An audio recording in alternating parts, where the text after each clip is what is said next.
સુરત જિલ્લામાં મોડી રાત્રે પવન અને વીજળીના કડાકા ભડાકા સાથે વરસાદ આવ્યો, જેના કારણે બાગાયતી પાક અને ઉનાળુ ડાંગરને મોટું નુકસાન થયું।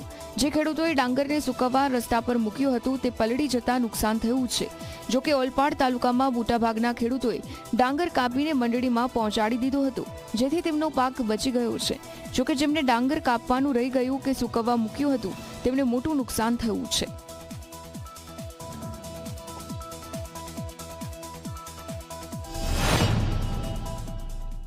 આ રોડ પર અમારું જે ભાત નાખવામાં આવ્યું છે એ પૂરી રીતે પીળાઈ ગયું છે।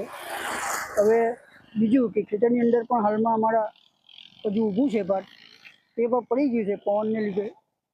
હવે જેમ બને તેમ સરકાર પાસે અમે અપેક્ષા રાખીએ કે અમને સારું વળતર આપે। તે મોટું નુકસાન જ છે। અમને હાલમાં તો ખેતરમાં જાય તેવી પરિસ્થિતિને રોડ અમને બંધ છે। રસ્તા ઉપર હવે એમ તો અમને 25-30 લાખેલું છે, હજુ બીજા બધા બાકી છે।